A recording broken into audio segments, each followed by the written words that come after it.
Hey everyone, thanks for joining us today. My name is Dave Yosta. I am coming to you live with the MSPA from Atlanta, Georgia for the CompTIA ChannelCon.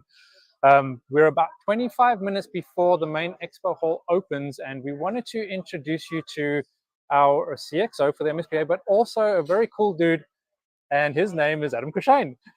Yes, I'm Adam Cushane. So as you just mentioned, I'm going to say it again, but I work with the MSPAA, but also my full-time job is medicine. So we created a program a while back called Ascent Concierge Health. So you say concierge health. Yes. What is it? So concierge probably brings up a lot of different thoughts to people, but what we did is we realized we've provided a level of service and care that other people just don't do. And it's like that in any industry. It's that just that extra white glove service. So we've developed a program where instead of just saying, what are you here for? You're sick and here's a Band-Aid or a medicine for your boo-boo. What we do is we say, let's try to be proactive. Let's not let you get sick. Let's prevent sickness, disease, illness, that sort of stuff. So yeah, that's kind of what we do. So, I mean, we've known each other for a long time now, actually, right? Yes. And Adam, in the military, major. Yep. In aviation, right? Yes. Okay. So I want to come back to what you said about the medicine part and the health part. Now, I understand that, but a lot of people don't understand that. So when you say health and the cause, to someone who's on the street, Ascent Concierge Health, concierge means priority, right? Like it's dedicated to the person, correct? Yes. You have a whole program around the 9 steps, 9 summits, right? Yes. What is that? Okay. Great question. I could talk for 3 hours, but I'll keep this a little shorter.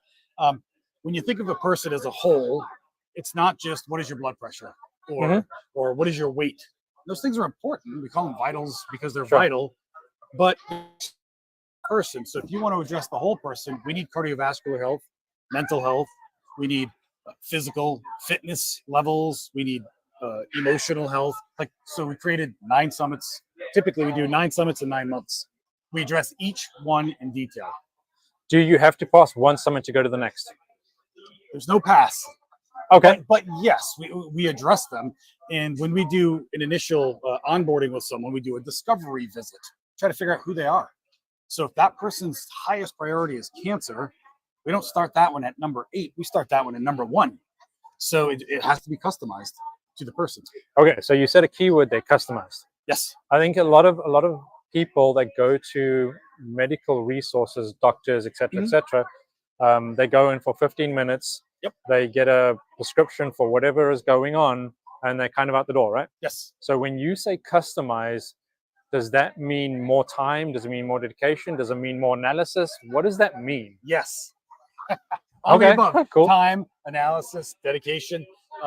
Yes. If you meet someone, you could be a car mechanic, anything. If you meet someone, that might be a little bit different. But if you just look at a car from outside and you say, I could fix that. You don't even know what's going on with it. Maybe it doesn't even need to be fixed.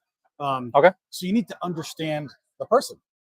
So yes, how many of us, we're at a tech conference, right? Sure. Yeah. So this specific population, they're grinding, they're going. And some people look really good doing it, but I know from sitting in exam rooms with people, everyone's got problems. Sure. So if you have a problem, you're not the only one. I always tell people, you're not that special. We've all got them. So what we try to do is try to figure out, actually, I'll say this. I'm going to interrupt myself. It requires an interruption to say, am I good enough? Meaning, a lot of people that help, they say, how are you feeling? Not bad. And I just said that this morning, right? I said there's bad, there's good.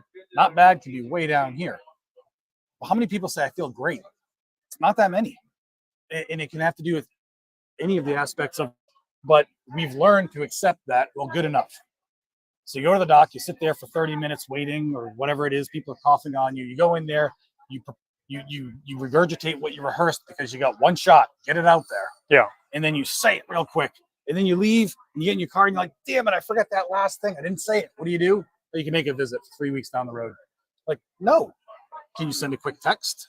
Can you email? Can you do a portal message? Or do you do it in person? Like that flexibility, that is required for a trusting relationship so you can provide the best service. So you mentioned tech industry, and you're right. We are at a tech conference and there's a lot of MSPs, and with the CrowdStrike outage that happened a week ago, roundabout.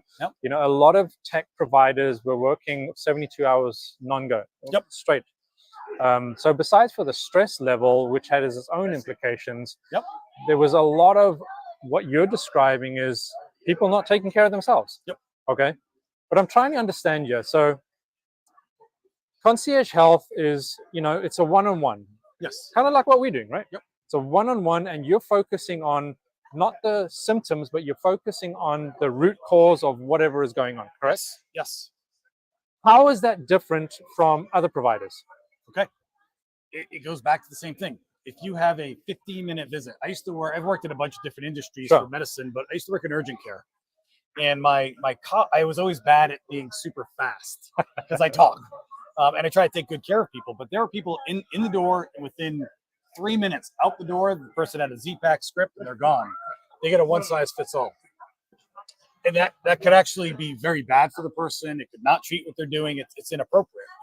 So instead, if you had a trusting relationship and you had a conversation, usually we do at least 30 minutes for visits, if not 60, 90, whatever it is. Okay.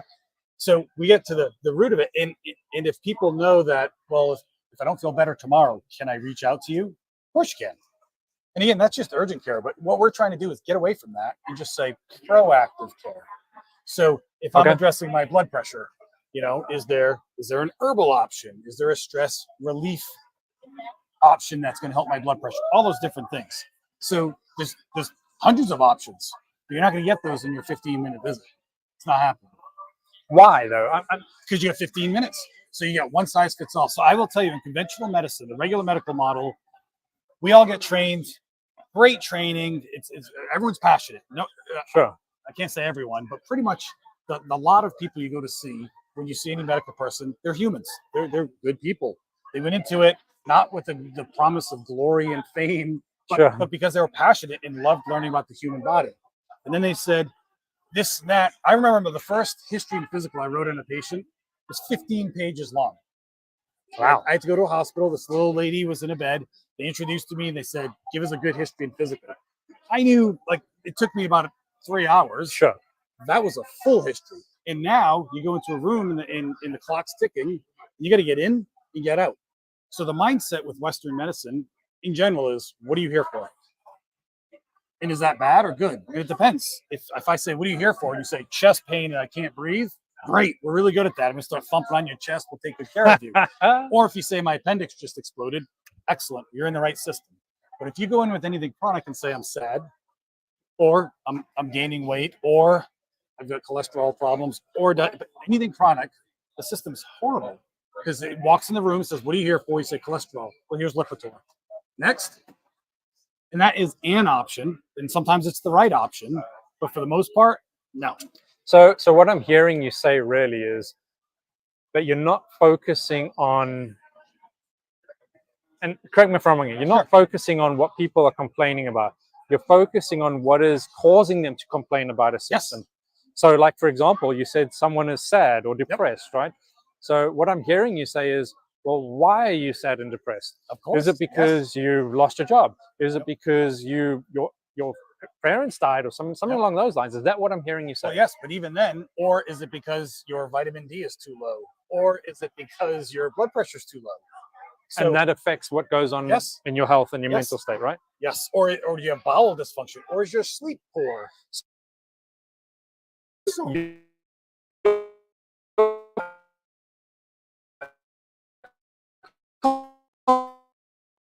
Okay, that makes a lot of sense. All right, I get that part. Okay, so I come back to the whole thing about tech industry, right? Yes. Why do you think, in your experience, and I know you're not a tech guy, right? I understand that. But in your experience, why do you think the technology industry is suffering so much from this? So one, and I'll try not to get too deep into this, but we as humans have evolved over hundreds of thousands of years. And we had a connection with the earth, with our surroundings, with food, with sleep, all that stuff. Potentially, I'm making a big leap here, but tech people who, and I know someone who's a tech person, who are, I'm joking here to exaggerate, but they're locked in the basement staring at a computer screen. That's about as far from our human ancestry as we could possibly get. So all of us are doing this. Even our little children are sitting there on their devices, all that stuff.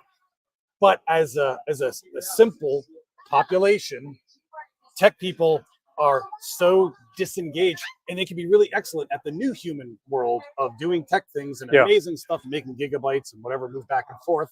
But terabytes, whatever it is, megabyte. But can they look far away and see something in the forest? Can they move? Can they run? Can they eat real food and have their metabolics work? Okay. So it's, you know, what I've learned through you, especially, is it's a population that's in dire need of a reconnection with our ancestral roots. And it's not about just going to go get some sort of prescription drug, and it's not about, oh, you're fine, go do this, or you're fine, go get a massage or something like that. It's more about what is causing a person to experience either sadness, depression, you know, mental thoughts, whatever it is. It's the root cause. So let's go back to the 9 summits quickly. Yes. What is the first summit? Usually that's discovery. Discovery. Okay. Yes. So in discovery, to me, that means something, but to other people, it may mean something else. What is discovery? So discovery, usually what we do is try to figure out, who are you? What in Dave? Yeah. Well, and I'll say, what is the biggest, in a common phrase, what is the biggest pain point?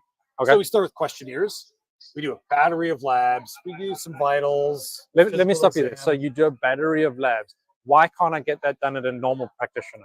Because normally when you walk in, they say, well, how old are you? And let's just say someone's 40 years old. They say, okay, we'll do a cholesterol basic. We'll do a metabolic panel and maybe a blood count. And that's it, because that's what your insurance says is appropriate based on this age here. It's one size fits all. So, okay, yeah, I think you mentioned something there. So you said one size fits all, and it's what your insurance allows. Yes. So are you saying that a lot of tests that people can benefit from, that can actually get results, are not actually a part of the practices like normal doctors, because insurance doesn't allow it? And then we come to your program, Ascend Concierge Health. That program gives them access to that. Oh gosh, yeah. Yes. Same thing with imaging. Okay. So if I'm at a higher risk of heart stuff, should we get a CAT scan of the heart? The answer is sometimes yes. Sure. It's customized. It's individualized. We try to get the best assessment of who the person is. So it starts with discovery. So, okay. So, and then from there, you can start to analyze. Yes. And just so I understand that when you say analyze, or when I say analyze, you're actually sitting down with the patient and going over everything. Is that correct? Yes, but it depends. So if someone's busy and they're far away, we could do a Zoom call. Okay. Or we could do a phone call, or whatever it is. It's whatever's appropriate. So I like in person. I can draw on a piece of paper, make diagrams and all that stuff. But you can do that on a computer too, apparently. So you're not restricted by Colorado or you know, Washington or something like that. Right.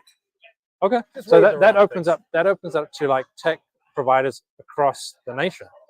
Yes. And depending on what we do, technically speaking, if it's practicing medicine, I have a Colorado license. So sometimes I've had patients fly in for a visit, and then they go back home and we take care of the rest. So what I'm getting is that the opportunity for providers across the nation is there. Yes. And you can provide those services, not just to prescribe drugs, but to actually find out what the root cause is. Yes. Okay. Yes.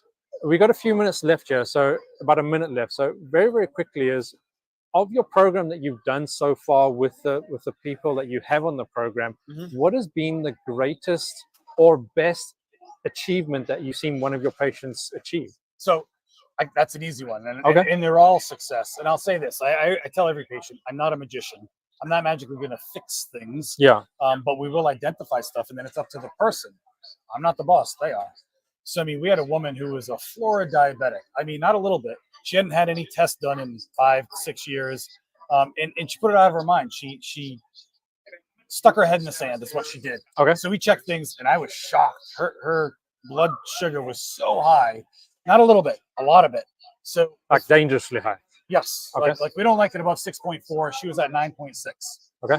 That's the other thing. We know all our patients, so I can tell you everything about every one of them, but I won't. Yeah. So I said, well, we should probably get you on insulin, and or some other medicines, or you can work really hard. And she said, I'm going to work really hard. So within 3 months, she wasn't diabetic.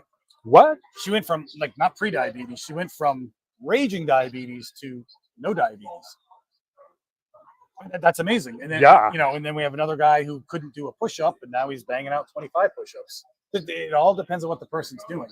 And it also depends on the devotion of that person to the program, right? Yes. And I think that's a big thing that I'm also hearing is, you know, it's you want to do this program. It's not that it's just come do it and we see what happens. It's like, if you want results for yourself, you've got to do the program. That's exactly right, because I think we've all learned this. If I try to make you do something, I can do it for a little bit, but it's going to fail. Yeah. If you want to make change, and I'm not a very threatening person, that's not the program. The program's not you must do this. This is the reason why we do master classes on those summits to talk in detail about why it's so important. And you said a key word there, just to finish off here, is sure. If you want to make the change, the option is open to you. Yes. You know, Ascend Concierge Health, they have their website, they have all the 9 summits. They're open to not only tech providers, but anyone who wants to get on that program to benefit themselves. Yep. Adam, thanks so much for being here today. I think the hall's about to open in a few minutes.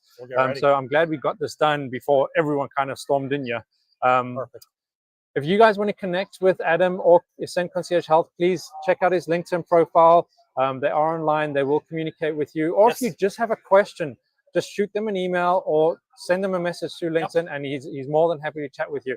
Like I said, great guy, known him for years. I can tell you right now, I've been on the program, and I can tell you it works. So please, by all means, go check it out and reach out to him. Everyone, thanks very much. Adam, thanks for being here today. Thanks, guys.